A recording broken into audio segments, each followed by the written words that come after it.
제가 이 교회를 보면서 참 부럽다 그렇게 늘 생각하게 됐습니다.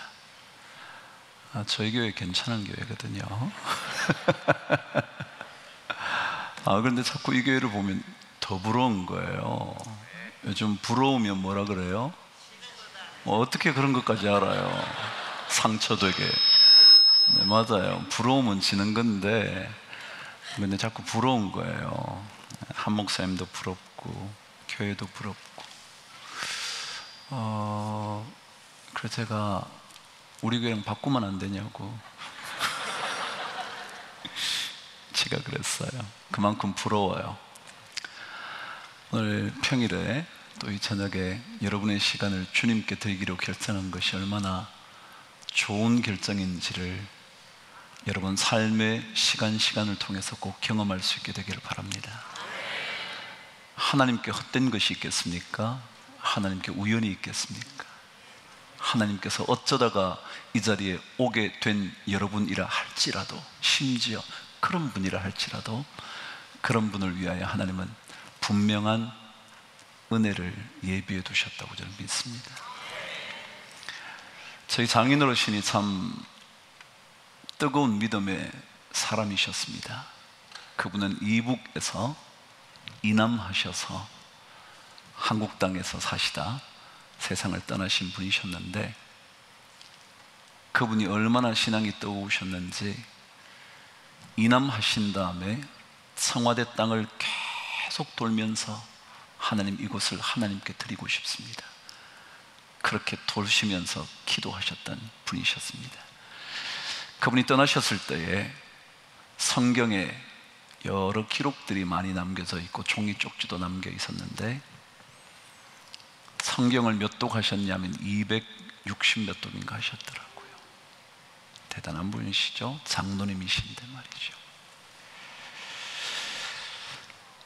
그분께서 그분의 사업처를, 지금은 정말 금싸라기 땅을 교회에 다 바치셨어요.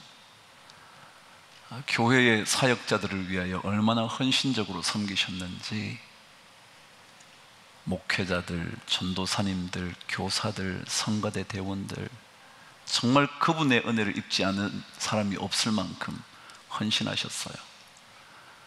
사업도 꽤나 성공을 하신 분이셨어요. 그런데 원칙 하나가 있으셨어요. 하나님께서 주신 것 이 땅에서 다 사용하고 가야 한다고. 그러시면서 하나도 남겨놓은 게 없는 거예요. 더 빨리 제가 만났으면 다 몰래 빼돌렸을 텐데 남겨놓으신 것이 없는 거예요.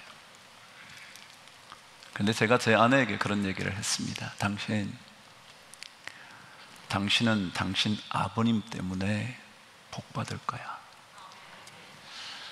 아버지의 영적인 삶의 열매가 반드시 당신 자녀들에게 있을 거라고 나는 믿어.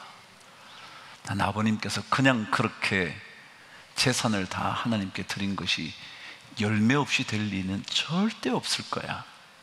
나는 반드시 당신들 복 받을 거라고 난 생각해. 그럽니다. 그렇습니다. 여러분께서 이 자리에 오신 것은 결코 열매 없는 시간이 안 될 겁니다. 저는 그것을 믿습니다. 그리고 그 열매가 여러분만이 아니라 여러분들께서 섬기고 계시는 목원들의 삶과 가정에도 꼭 흘러갈 줄 저는 믿습니다. 여러분의 함성을 들으면 너무 부럽잖아요. 언제 끝나나 그럴 때 계속, 전 한 15개쯤 되는 줄 알았어요. 근데 왜 이렇게 길어요? 아무튼 부러운 일이었습니다.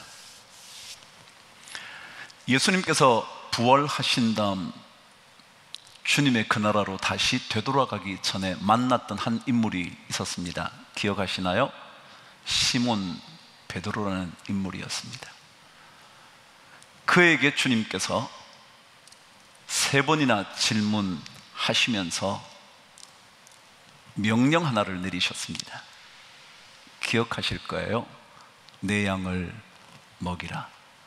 내 양을 치라, 내 양을 먹이라 라는 것이었습니다. 양을 먹이는 사람을 뭐라 그런다고요? 목자라 그럽니다. 여러분이 목자인 겁니다. 말하자면 주님께서 이 땅을 떠나시기 전에 가장 사랑하시는 그의 제자에게 남겨두신 명령 하나가 뭐였냐면 목자 되는 사명이었습니다. 그럼 누구에게 준 명령이었냐면 가장 주님께서 아꼈던, 주님과 함께 했던 그 시몬 베드로에게 주신 사명이 뭐였냐면 목자라는 사명이었습니다. 여러분이 그 사람들입니다. 얼마나 영광스러운지 여러분 꼭 기억하셔야 합니다. 이 목자는 거저 주어진 것이 아닙니다. 마치 주님께서 떠나시면서 마지막 자신의 사랑하는 사람에게 남겨주신 가장 중요한 사명, 그것이 바로 목자의 사명이었던 거죠. 목자. 저도 이름 바꾸고 싶어요. 저희 교회는 그냥 모임 리더라 그래요. 뭔 영어를 그렇게 제가 잘하는 것도 아닌데 리더라 그랬을까? 목자가 훨씬 좋아요. 가면 바꿀지 몰라요. 네. 왜요? 진짜 주님께서 남겨두신 사명의 이름이 뭐냐면 목자거든요. 근데 그 목자에게 주신 주님의 명령이 내 양을 먹이라라는 것이었습니다. 자, 여러분 한번 잘 생각하셔야 합니다. 여러분, 먹이려면 뭐가 있어야 될까요? 먹이가 있어야죠. 그죠? 다시 말하면 목자는 양을 먹이기 위하여 여러분이 먼저 먹이를 가지고 있어야 합니다. 말하자면 여러분께서 먹이가 없으면 양들을 먹일 수 없습니다. 절대로 좋은 목자가 될 리가 없습니다. 왜요? 먹일 게 없는데 어떻게 좋은 목자가 되겠습니까? 목자는요, 양에게 꼴을 먹이는 사람입니다. 다시 말하면 여러분과 제가 만일 목자라면 여러분과 저에게 뭐가 있어야 되냐면 꼴이 있어야 합니다. 꼴이 뭔데요? 하나님의 말씀이요. 그게 있어야 돼요.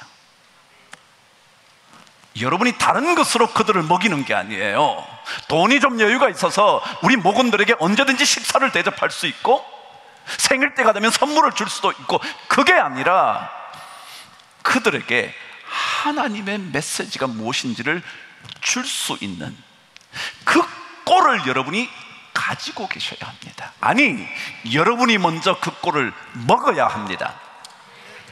저는 설교자이라 말합니다. 목회자, 설교자죠. 근데 저는 늘 그런 마음으로 설교합니다.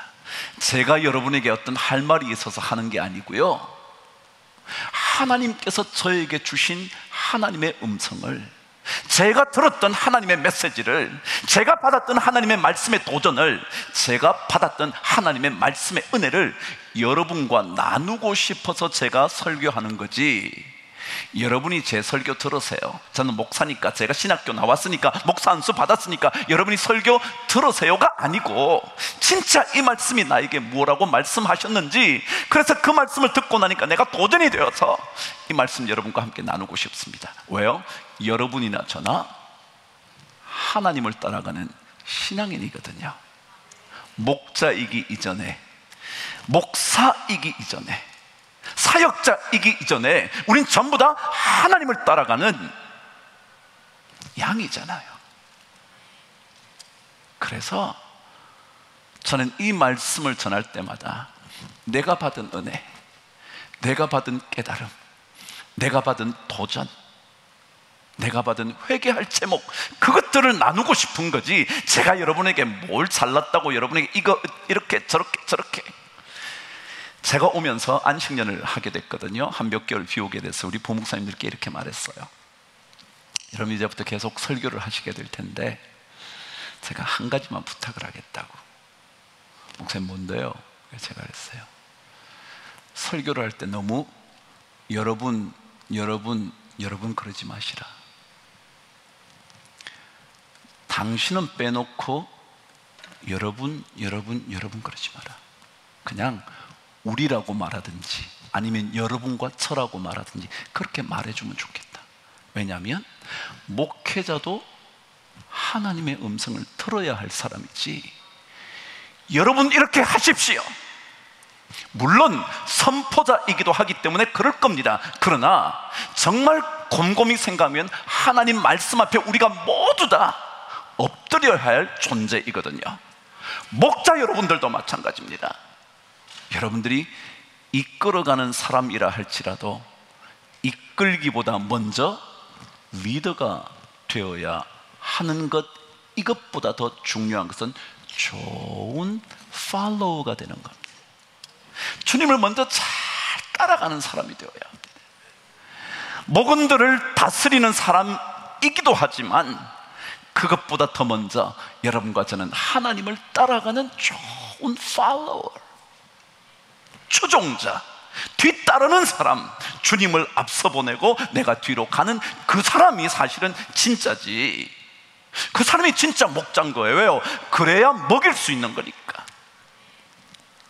목자는요, 어디에 좋은 꼴이 있는지 알아야 되잖아요.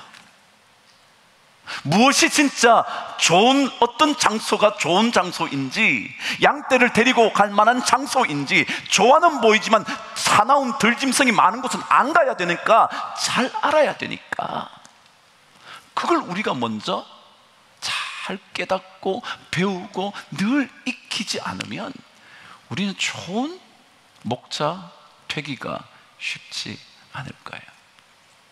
그래서요, 주님께서 베드로에게 명령을 내리시기 전에 질문을 던져요. 무슨 질문인지 기억나시나요? 시작. 내가 나를 사랑하느냐? 그 질문이었어요. 다시 말하면 사명보다 우선되는 게 있었어요. 그게 뭐냐면, 네가 나를 사랑하니? 저는 여러분과 제가 목자이기 전에, 목사이기 전에, 설교하는 목사이기 전에, 이끌어가는 목자이기 전에 먼저 내가 주님을 진짜 사랑하는가? 그 질문에 정확하게 답할 수 있어야 한다고 저는 믿는 사람입니다. 여러분이 좋은 목자가 되시기를 원한다면 주님의 먼저 던진 질문을 들으셔야 합니다. 네가 나를 사랑하느냐? 네가 이 사람들보다 나를 더 사랑하느냐? 이 사람들보다라는 헬라어는 중성명사로도 받을 수 있기 때문에 때때로 이렇게도 번역할 수 있다 그럽니다. 이 다른 것들보다 나를 더 사랑하느냐? 이 사람들보다 더 사랑하느냐고 질문일 수도 있지만 또 다른 어떤 것들보다 더 사랑하느냐?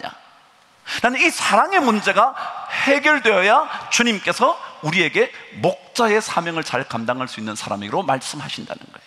그렇기 때문에 주님께서 먼저 이것부터 자꾸 묻는 거예요. 몇 번이나요? 3번이나요. 3번. 그냥 여러분 간간히 들어보셨을 가능성이 있지만 주님께서 던진 질문의 사랑이라는 단어는 아가페라는 사랑이라 그랬죠. 그래서 아가파오, 아가페의 사랑으로 사랑하냐? 그때 뭐라 대답했다 그럴까요? 여러분 기억나시나요? 베드로는 계속해서 필레오라는 단어로 계속 사랑을 고백해요. 아가페라는 사랑과 필레오 사랑은 조금 다른 사랑이거든요. 근데 하나님 주님이 너 아가파오, 아가페의 사랑으로 사랑하니 그랬더니 베드로가 전 필레오로 사랑하는데요. 주님이 또 묻습니다. 너 아가페로 사랑하니? 그랬더니 필레오로 사랑하는데요. 그래서 3번째 주님께서 너 필레오로 사랑하니? 필레이스메, 나를 그렇게 사랑하니? 그랬더니 필레오로 또 대답해요. 무슨 얘기냐면요, 주님을 사랑하는 여러분과 저는요, 필레오의 사랑에서 조금 더 주님께서 원하시는 사랑으로 가는 훈련이 필요하다는 거예요. 그래서 주님은 계속 아가페로 물어요. 아가페로 계속 묻는 거예요. 근데 계속 베드로가 어쩔 줄 몰라 하면서 필레오로 자꾸 대답을 하니까 마지막 질문을, 그래? 필레오로 사랑해? 네, 필레오로 사랑합니다. 그에겐 주님께서 아니야, 그 사랑보다 더 깊은 사랑이 필요해. 이런 목자들, 왜 주님 사랑하시지 않겠습니까? 왜 여러분이 주님을 사랑하지 않는 사람이라고 제가 말을 감히 할 수 있겠습니까? 없을 겁니다. 그러나 주님께서 오늘 또다시 묻는 겁니다. 너 진짜 날 사랑하니? 아가파오의 사랑으로 사랑하니? 자꾸 묻는 거예요. 다시 말하면 여러분과 저의 믿음으로 말미암은 사랑의 깊이가 점점 더 에로스를 지나서 필레오를 지나서 아가페로 자꾸 갈 수 있도록 주님께서 원하신다, 그거예요. 그 사랑이 점검되어야 주님께서 너 양 먹일 수 있어. 그래서 저는 여러분과 제가 좋은 목자가 되려면 여러분과 제가 먼저 더 주님을 잘 사랑하는 훈련을 해야 할 거다. 그거 아니고 자꾸 목자 하려고 그러지 마라. 사람 잘 이끌어 간다고 좋은 목자인 것처럼 착각하지 마라. 그것보다 더 먼저는 뭐라고요? 내가 진짜 주님을 사랑하는가, 정말 주님을 사랑하는가. 이것 때문에 주님은 요한복음 마지막 장에 부활하시기 전 마지막 질문과 대답의 이야기에 이 문제를 제기하신 것은 아닐까 생각이 드는 겁니다. 이왕이면 여러분과 제가 목자의 자리까지 오게 되셨는데, 다른 사람은 접어두더라도 여러분은, 그리고 저는 더 주님을 사랑하겠다고, 이 사람들보다, 아니 이 사람이 주님을 사랑하는 것보다, 아니 이 사람들보다, 아니 이것들보다 더 주님을 사랑해 가면서 목자가 될 수 있다면 얼마나 좋을까, 그런 생각을 하면서 오늘 말씀을 열어보겠습니다. 제가 좋아하는 시인 중에, 요즘 시인 중에 한 사람은 나태주라는 시인입니다. 아마 들어보셨을 것 같습니다. 그 시인이 멀리서 빈다라는 시 한 편을 썼습니다. 오늘 밤에 오셨으니까 제가 보너스로 드리는 거니까 잘 받으시고 묵상을 좀 하실 수 있으면 좋겠습니다. 제가 한번 읽어보겠습니다. 어딘가 내가 모르는 곳에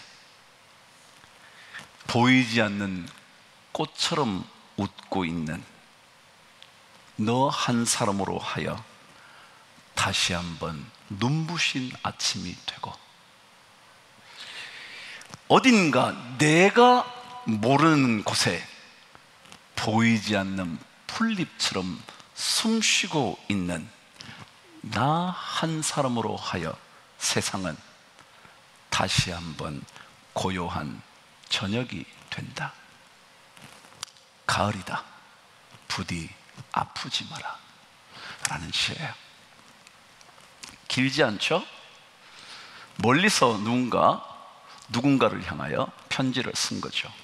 아니, 기도를 했을지 모릅니다. 근데 뭐라 그랬냐면, 어딘가 내가 모르는 곳에 당신이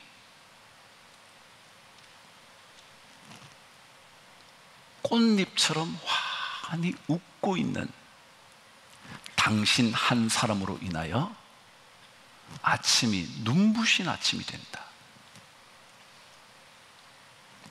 또 어딘가 여러분이 알지 못하는 곳에서 내가 풀잎처럼 숨쉬고 있는 나 한 사람으로 인하여 세상은 고요한 아침이 된다.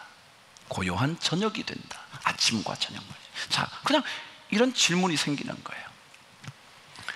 제가 지난주 어젠가요? 벌써 어젠가요? 오늘인가요? 어젠가요? 그저께인가요? 제가 한 사람 그랬죠. 오늘 여러분 찬양했잖아요. 한 사람 찾으시는. 저는 한 사람 되는 것을 좋아합니다. 여러분과 제가 한 사람 되어야 할 겁니다. 다시 말하면 누군가 여러분이 계심으로 말미암아 눈부신 아침을 맞이할 수 있는 한 사람,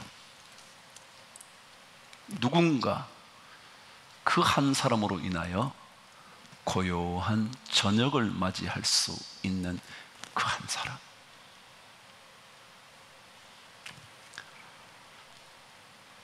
어떤 사람은 그 사람이 있음으로 인하여 가정이 두려워지는 밤이 되기도 합니다. 어떤 사람으로 인하여 그 아침이 맞이하고 싶지 않은 암울한 아침이기도 한 것 같기도 하더라고요. 아니면 여러분 때문에 아침에 눈을 뜰 때마다 눈부신 아침이 시작된다고 생각할 수 있게 된다면, 누군가가 여러분 가족 중에 혹은 어떤 사람이 여러분 때문에 마음이 평온해지는 저녁을 맞이할 수 있게 된다면 그거 얼마나 좋은 일입니까? 더더욱이 어딘가 여러분과 제가 모르는 곳에서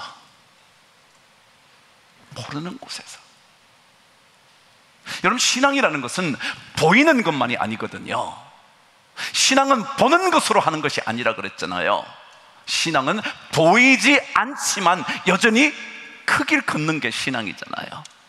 우리가 보는 것으로 행하지 아니하고 보지 않는 것으로 행하는데, 그렇기 때문에 참음으로 인내할지니라, 그런 거예요.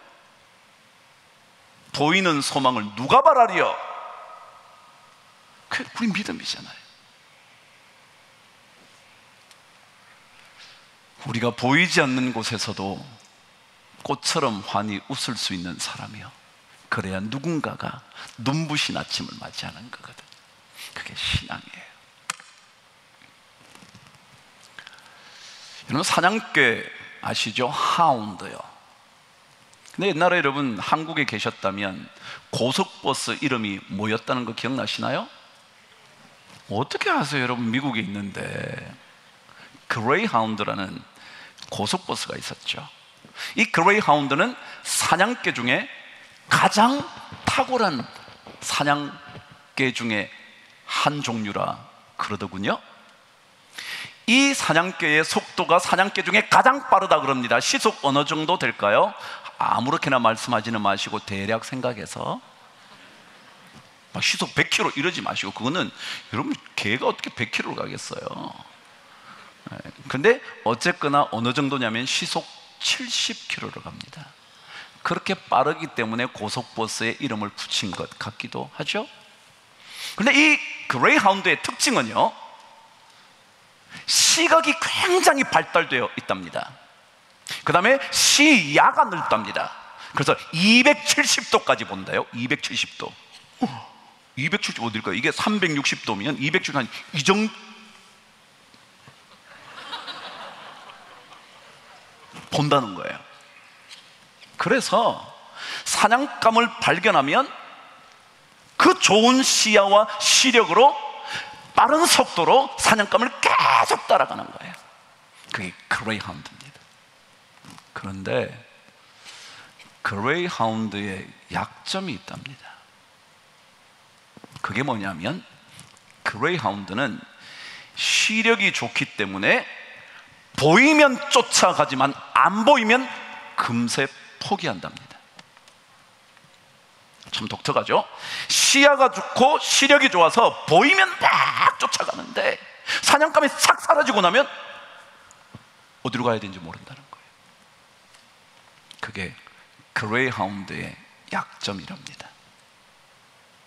그 반면에 또 다른 사냥개, 유명한 개가 있는데 블러드하운드라는 게 있답니다. 블러드는 피죠? 하운드는 사냥개고요. 피사냥개라 그래야 될까요? 근데 이 사냥개는 시력과 시야는 그레이하운드만큼 되지 못하고 속도도 그만큼 빠르지 않지만 피 냄새를 맡으면 끝까지 쫓아간대요. 후각이 뛰어나대요. 그래서 사냥개는 두 종류로 나눈답니다. 시각 중심의 사냥개와 후각 중심의 사냥개가 있다는 거예요. 후각 중심 사냥개의 대표적인 게 블러드하운드고요, 시각 중심의 사냥개가 그레이하운드라고 합니다. 근데 이 그레이하운드 말고 블러드하운드는 앞이 보이지 않아도요, 사냥감이 보이지 않아도요, 총을 맞았거나 화살을 맞아서 피를 흘리기 시작했으면 그 피가 후각 속에서 떠나지 않아서 끝까지 따라간다는 거예요. 저 혼자 또 생각해요. 신앙은요, 보이지 않아도 끝까지 가셔야 돼요.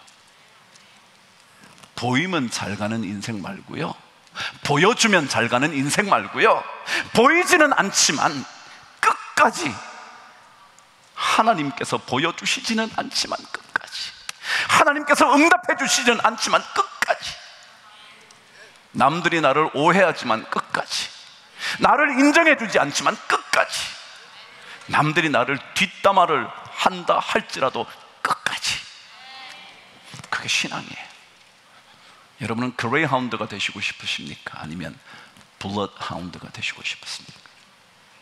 아니, 저는 어떤 스타일의 신앙인이고 싶습니다. 예수 믿는다고 말하지만 보이는 것에 나도 모르게 어느새 익숙해져서 안 보여주시면 그만하고 싶은, 보여주시면 너무 기뻐서 어쩔 줄 모르는,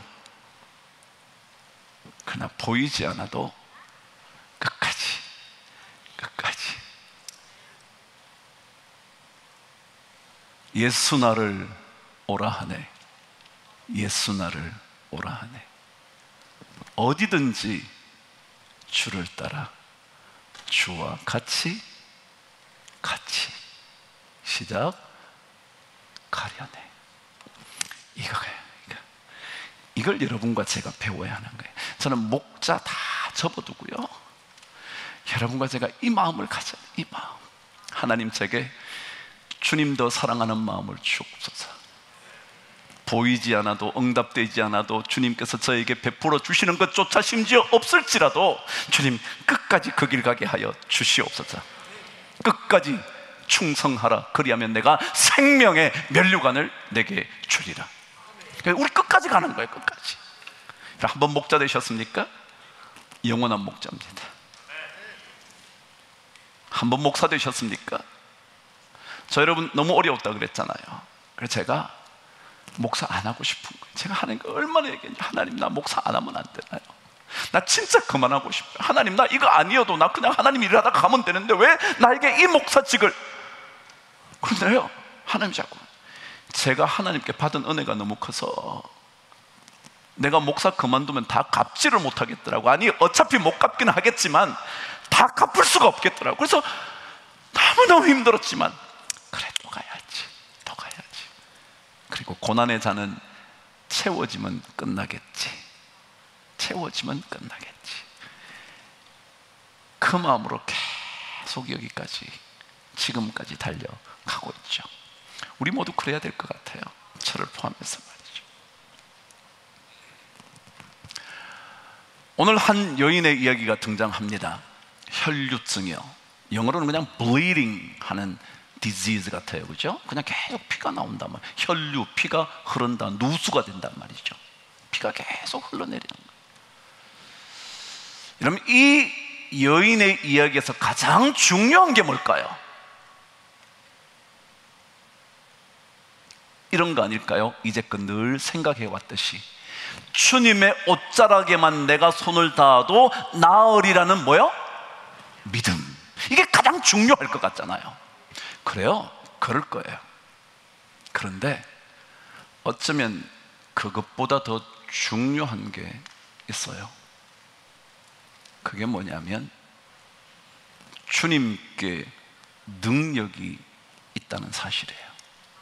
예를 들어 여러분과 제가 아무리 주님의 옷자락을 만지면 낫겠다고 생각을 하는 믿음이 있다고 할지라도 주님께서 낫게 하실 능력이 없으면 아무것도 아니에요. 아무것도 아니에요. 여러분이 막 놀라운 믿음을 갖고 있어도요, 주님이 고치실 능력이 없으면 아무것도 아니에요. 그러니까 여러분과 저의 믿음보다 더 중요한 것은요, 주님께 능력이 있다는 거예요. 주님께 능력이 있는 거예요. 다시 말하면 여러분에게 능력이 있는 것도 아니고요, 여러분의 어떤 다른 모든 조건들이 능력을 발휘할 수 있는 게 아니고요, 주님 그분만이 능력이라는 사실이 이 이야기의 가장 중요한 주제예요. 그걸 알아야 된다는 거예요. 여러분과 제가 살아가는 동안, 믿음의 삶을 사는 동안 제일 중요한 게 뭐냐면 주님이 우리의 능력입니다. 내가 능력이 있는 것도 아니고, 내가 학벌 때문에 능력이 생긴 것도 아니고, 내가 조금 부자가 되어서 목원들을 잘 돌볼 수 있는 게 아니고요, 능력이 누구에게 있다고요? 주님께 있다. 이게 이 이야기의 핵심이에요. 여러분, 뭐든지 우선순위가 있지 않나요?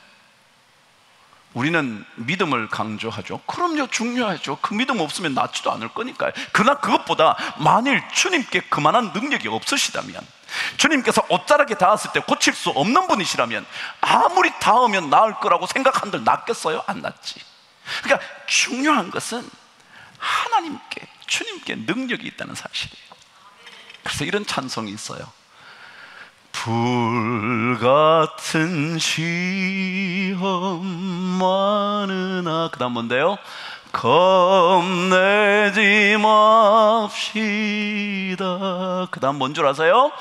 구주의 권능 크시니 이기고 남겠네. 그거잖아요. 불같은 시험 같은 건 문제가 되지 않아요. 더 놀라운 것은 주님이 그것보다 훨씬 더 능력이 있으시다는 거예요. 그게 중요해요. 구주의 권능 크시니 이기고도 남는, 이게 중요하지. 불같은 시험이 뭐 불이든지 뭐 아니면 태풍이든지 뭐 관계없어요. 중요한 것은 주님께 능력이 있다는 사실이죠. 그러니까 어쩌면 가장 중요한 것은, 이 이야기의 핵심은 주님께 능력이 있는 것이고, 그 다음에 어쩌면 이 여인처럼 손이 옷자락에만 닿아도 나을 것이란 그 간절한 믿음일 거예요. 그래서 여러분, 먼저는 나을 거라고 믿기보다요, 주님께만 능력이 있습니다, 그 고백 꼭 하셔야 합니다. 그런데 이 주님께만 능력이 있다고 고백하는 사람들의 특징이 있단 말이죠. 그게 있어야 되죠. 주님께 능력이 있습니다 라고 말하는 사람의 특징이 뭔지를 오늘 여러분과 마가복음 이 혈류증 이야기를 통하여 확인해 보려고 하는 거예요. 자, 25절과 26절 저와 함께 읽어볼게요. 이게 핵심 내용이니까. 시작. 12해를 혈류증으로 알아온 한 여자가 있어 많은 의사에게 많은 괴로움을 받았고, 가진 것도 다 허비하였으되 아무 효험이 없고 도리어 더 중하여졌던 차에, 이렇게 되어 있습니다. 자, 주님께 능력이 있다고 고백하는 사람의 삶의 첫 번째 특징은 26절에 많은 의사에게 많은 괴로움을 받았고 라는 데 답이 있습니다. 다시 말하면 하나님께 능력이 있다고 믿고 사는 사람들은 사람을 의지하지 않는다. 너무 쉬운 첫 번째 삶의 태도입니다. 사람, 특별히 능력 있다고 생각되는 사람, 제 어제 설교와 똑같지 않나요? 성경은요, 핵심 주제가 같아요. 다르지 않아요. 여기서는 이렇게 말하고 저기서는 저렇게 말하지 않아요. 하나님 외에 우린 다른 거 볼 거 없잖아요. 다시 말하면 그렇기 때문에 의사들이, 제가 의사 폄하하는 게 아니에요, 사람이라는 것, 능력이 있다고 생각되는 그 사람에게 의지할 수가 없어요. 그 사람을 의지하지 않아요. 사람에게 매달리지 않아요. 왜요? 오늘 말씀은 그렇죠. 많은 의사에게 뭘 당했다는 거예요? 많은 괴로움을 받았대요. 어쩌면 요즘처럼 성추행이 있었을까요? 모르겠지만 여하간 괴로움이 있었다는 거예요. 제가 의사 얘기하는 게 아니에요. 사람, 능력이 있는 사람, 뭔가 해결해 줄 수 있다고 생각되는 그 사람을 의지하지 않는다. 이게 첫 번째예요. 여러분, 주님께만 능력 있는 거거든요. 사람은 능력 있는 것 같지만 별로 없거든요. 여러분, 이번에 미국에 허리케인이 있었죠. 드러나 보셨나요? 뭔데요? 이름이 아이다라고요. 아이다 허리케인이 덮쳐서 동북부에 얼마만큼 비가 왔냐 하면요, 1시간당 8cm씩 막 쏟아붓는데 몇 시간 만에 막 비가 엄청나요. 모르겠어 얼만큼 왔는지. 기록에 의하면 그때 갑자기 쏟아진 비의 양이 올림픽 수영장 정규 경기장 5만 개 물을 다 채울 수 있을 만큼 비가 많이 왔대. 안 놀라잖아, 안 놀라잖아. 안 놀랄 줄 알았어요. 그만큼 많이 왔대. 자, 이전에 한 3, 4년 전에 텍사스에 폭우가 쏟아졌어요. 제가 댈러스에서 잠시 살았는데 폭우가 쏟아졌어요. 그때는요, 비가 얼마나 왔냐면 1250mm가 왔어요. 몇 메타냐면 1m 25, 이만큼 와서 물이 완전히 온 데다. 또 안 놀래잖아. 그런데요, 그때 기록에 의하니까 39년 만에 쏟아진 폭우였대요. 자, 제가 이제 한번 설명을 해볼게요. 39년 만에 쏟아진 비라면 39년 동안 잘 준비해서 막으면 안 될까요?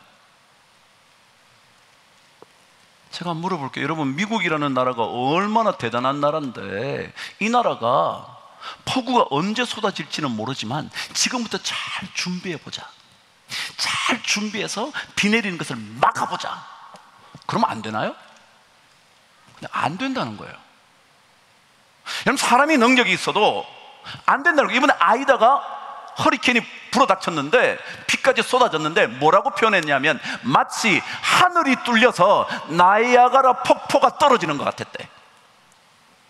그럼 제가 물을게요. 하늘 구멍 뚫어진 걸 좀 막지 그랬나? 막을 수 있을까요? 사람들이 목사님 너무 그렇게 급진적으로 예를 들지 마세요.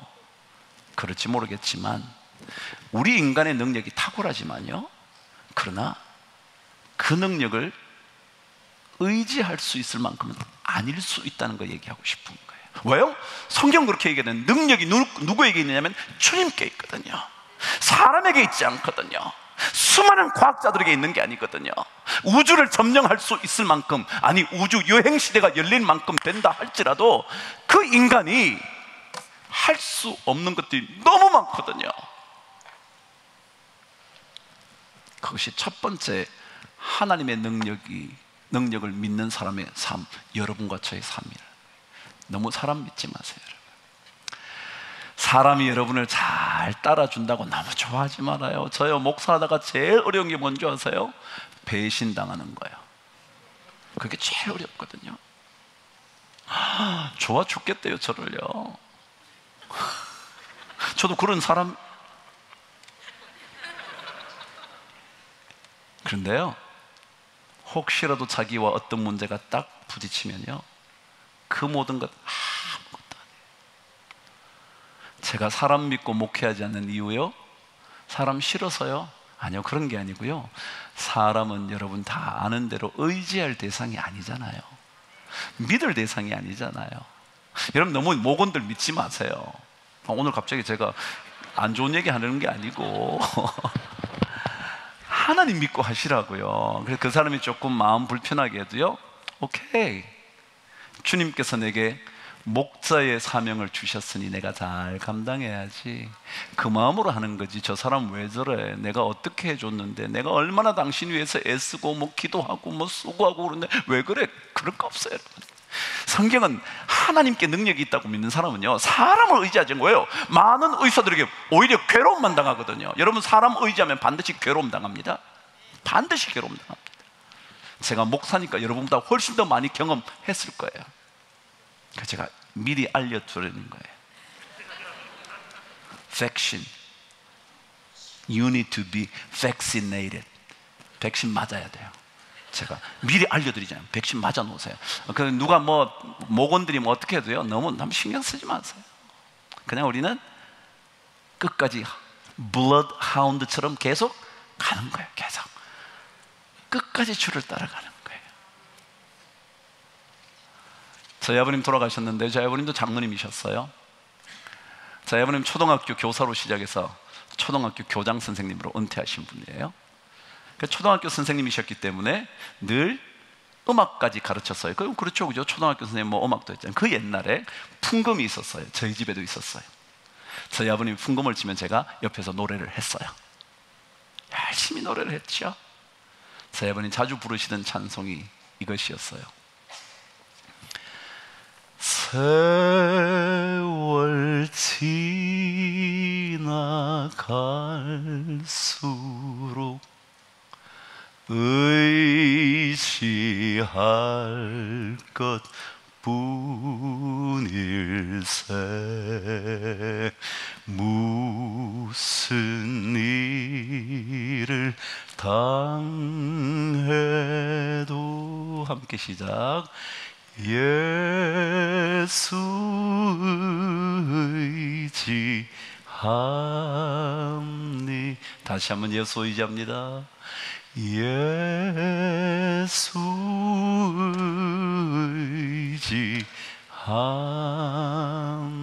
의지합니다. 여러분, 주님께 능력이 있다고 믿는 사람의 첫 번째 삶의 특징이 뭐라고요? 사람을 의지하지 않는다. 우리 누구 의지하니까요? 능력이신 주님을 의지하니까 말이죠. 두 번째예요. 두 번째 모습은 성경은 이렇게 기록을 합니다. 26절 다시 한번 저와 읽겠습니다. 시작. 많은 의사에게 많은 괴로움을 받았고 가진 것도 다 허비하였으되. 있는 것도 그렇게 됐나요? 있던 것도 다 허비하였으되. 있는 게 뭐예요? 돈이죠, 그렇죠? 돈 썼다는 거, 의사 만날 때마다 돈을 썼다는 거예요. 주님께 능력이 있다고 믿는 사람은 두 번째 삶의 특징이 뭐라고요? 여러분이 대답 한번 해보세요. 돈을 의지하지 않는다. 난 돈이 없어서 모건들 잘 못해. 그러지 마세요. 그런 거 아니에요. 돈 때문에 잘 될 거라고 생각하지도 마세요.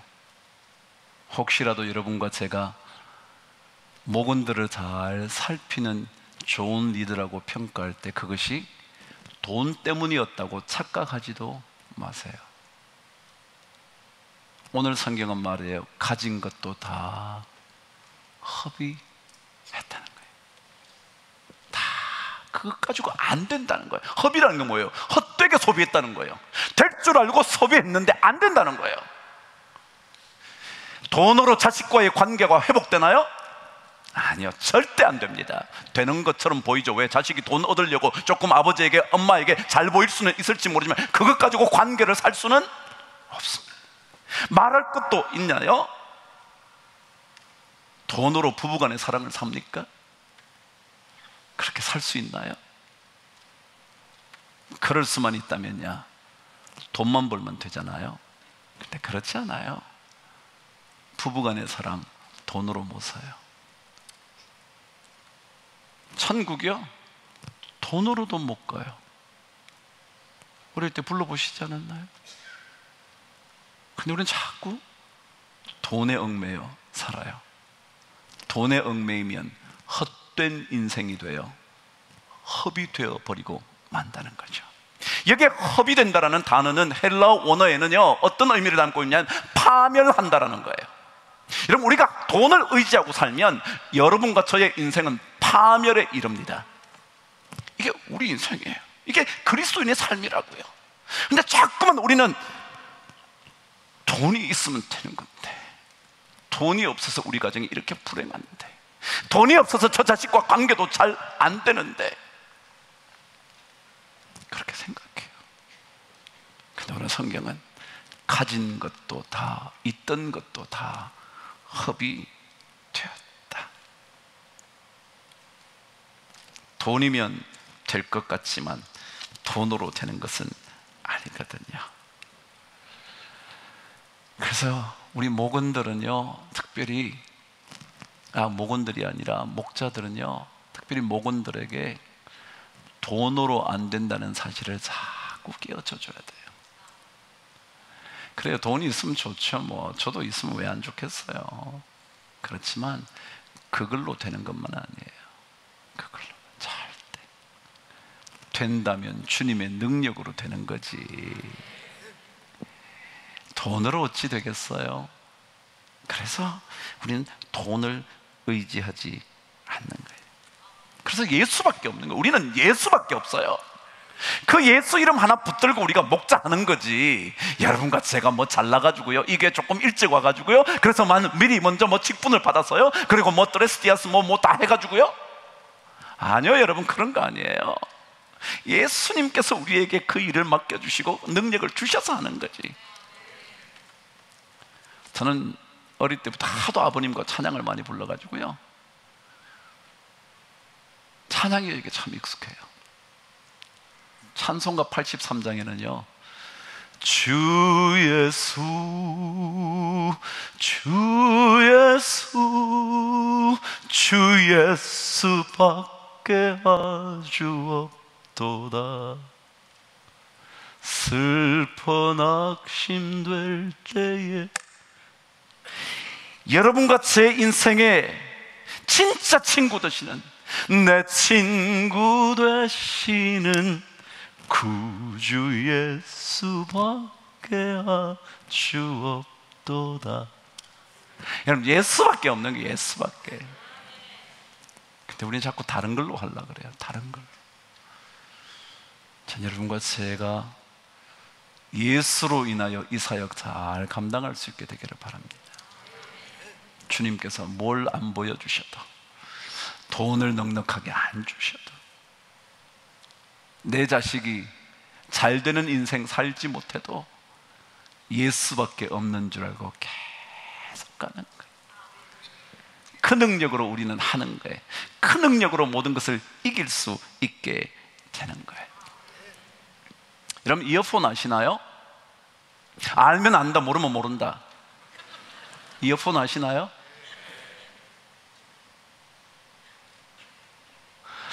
한 목사님이 25 그러니까 그러던데 제가 아시나요? 예. 역시 저는 한 목사님의 반의 반도 못 따라가요. 저도 알아요. 알지만 어쩌겠어요.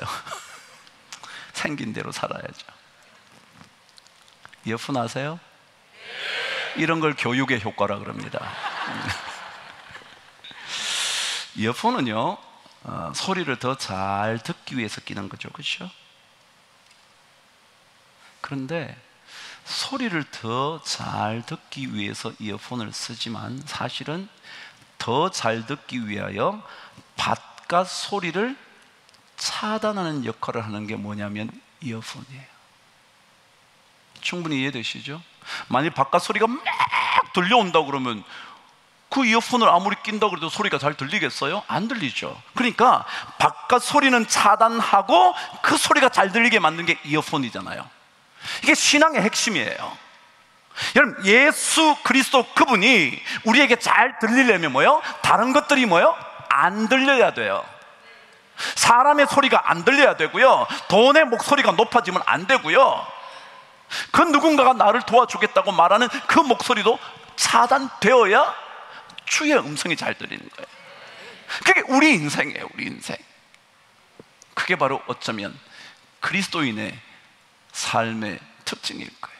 이어폰 같은 인생이요.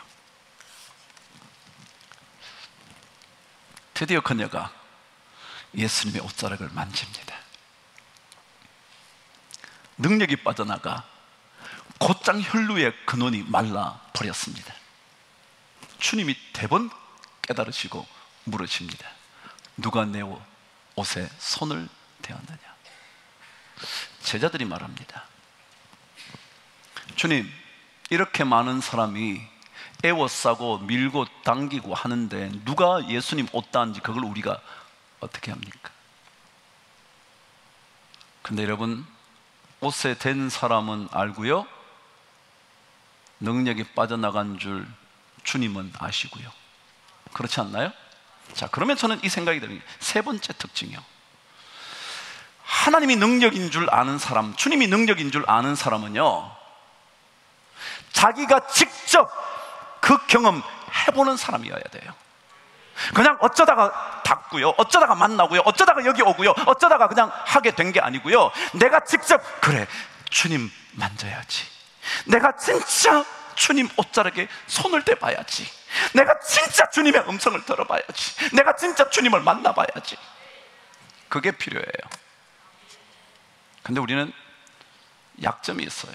대략 하거든요. 예수도 대충 믿어보는 거죠. 뭐 그냥 목자 하라니까 해보는 거죠. 뭐 안 하면 여기에서 인정 못 받으니까 하는 거죠. 뭐 그게 아니고요, 진짜 한 사람은 알잖아요. 한 사람은, 옷에 손을 댄 사람은 알잖아요. 어쩌다가 손이 옷에 닿은 사람은 모르잖아요. 어쩌다가 닿았으니까, 어쩌다가 왔으니까, 어쩌다가 여기에 앉으셨으니까, 어쩌다가 목자가 됐으니까. 근데 자기가 진짜 주님, 저 주님 사랑하거든요, 저 진짜 주님 사랑하거든요, 주님 없으면 안 되거든요, 주님밖에 없거든요, 주님 도와주셔야 되거든요, 주님이 저의 능력이거든요, 주님이 하신다면 될 줄 믿거든요. 이런 사람이 그 경험을 하는 거예요. 하나님의 능력을 경험한다고요, 주님의 능력을 경험한다고요. 그렇지 않고 우연히 그냥 만져서, 그게 아니고요, 그래, 난 주님 옷자락만 만지면 나을 거야, 나는 주님의 이름만 부르면 주님께서 나를 건져주실 거야, 주님을 기뻐하면 내 삶이 달라질 거야. 돈이 나를 변화시키는 것이 아니라 주님께서 우리 가정을 변화시키실 거야. 이게 진짜 자기에게 있어요, 자기에게. 그렇지 않고는 뭐 밀고 당기고 애워싸다가 주님 만지는 사람밖에 되지 않지 않겠냐 말이죠. 그냥 주님이 진짜 우리의 능력인 사람은 자기가 경험해보는 거예요. 그래, 주님이 하시면 되는 거지. 여러분, 주님을 그래서 기뻐하십시오. 주님이 좋다고 말해 보십시오. 이런 찬송 불러보셨죠? 예수님이 어떡합니까?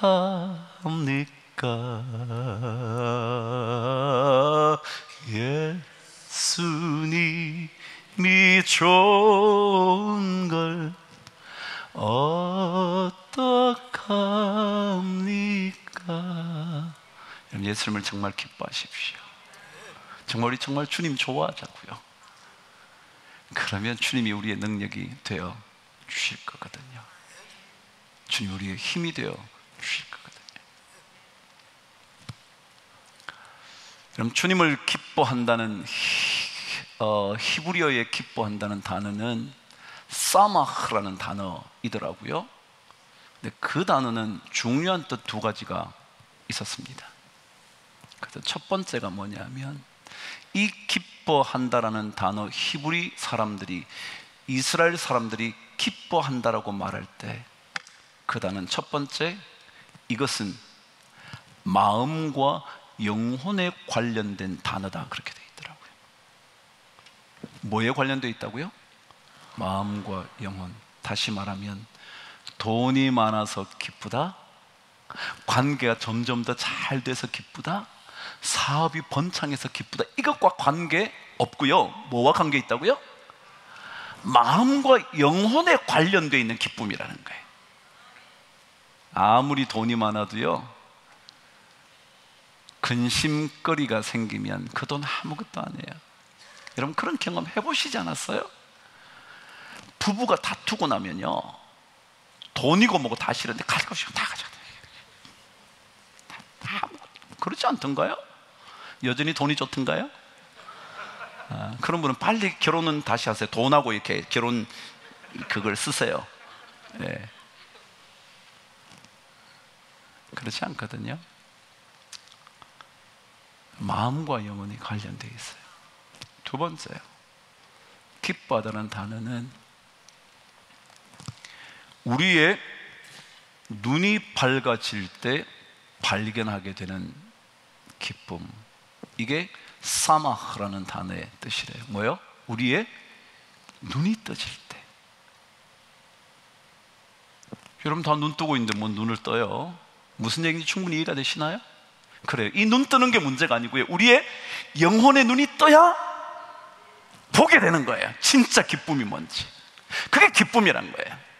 그냥 뭐 돈 좀 벌어서 기쁘고 건강해서 기쁘고 자식이 잘 돼서 기쁘고 좋죠. 근데 그런 기쁨이 아니고 주님께서 이스라엘 백성들에게 기뻐한다라는 단어, 그 단어는 여러분과 저의 영혼의 눈이 탁 떠지면 기쁨이 오는 거예요.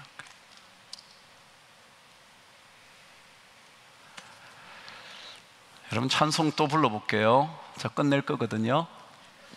주의 사랑 비칠 때에 기쁨이 온대요, 슬픔이 온대? 그럼요. 주님의 사랑이 비치면, 영혼의 눈이 떠지기 시작하면 그때 뭐가 온다고요? 기쁨이 온다, 기쁨이. 이런 삶의 특징을 가지고 살아야 우리 목자들이요 기쁘잖아요. 막 기쁜 거예요. 목원들도요, 여러분 안 볼 것 같아요? 다 볼 거 아니겠어요? 야, 저 목자 뭐 말은 저렇게 하다가 자기 집에 어려움이 생기니까 막 사람이 달라졌어. 그러면 그 은혜가 되겠어요? 이 교회 이름을 바꿔야죠. 여러분, 이 교회는 무슨 교회인데요? 은혜 한인교회잖아요. 근데 여러분이 만일 은혜를 보여주지 않으면 이 교회 이름 바꿔야 된다니까요. 그렇잖아요. 그래서 여러분, 저와 함께 우리 믿음의 길 시작했어요. 전 이왕이면 멋진 믿음의 일꾼으로 목자의 길을 잘 걸어가시게 되기를 바랍니다. 이것은 주님께서 여러분과 저에게 주신 그 마지막 때의 사명이거든요. 그것을 위하여 주님을 더 깊이 사랑할 수 있는 우리 모두 되면 참 좋겠습니다. 여러분, 저를 언제 다시 만날지 모르잖아요. 전 늘 그런 마음이 있어요. 제가 여러분을 다시 만나는 일이 하늘나라일지, 여러분이 저를 다시 만나는 날이 하늘나라일지 그 누가 알겠어요. 제가 주일날 뭐 1, 2부 오신 분은 못 들을지 모르지만 3부 때 우리 교회 권사님 얘기를 했는데, 건강하셔서 더 건강을 위해서 그 어르신이 탁구를 매일 치다가 그 공 한 번 더 받아보려고 탁 뛰다가 넘어져가지고 부딪혔는데 그냥 돌아가신 거예요. 어떻게 알고요? 여러분과 제가 우리의 마지막을, 저도 오늘 마지막이라고 생각하시고요, 여러분과 제가 그 나라 갈 때까지 믿음의 길 잘 걷는 그 믿음의 길이 예수만이 능력입니다. 이 고백하시는 믿음의 길인 줄 알고 끝까지 잘 달려가시게 되기를 축원합니다.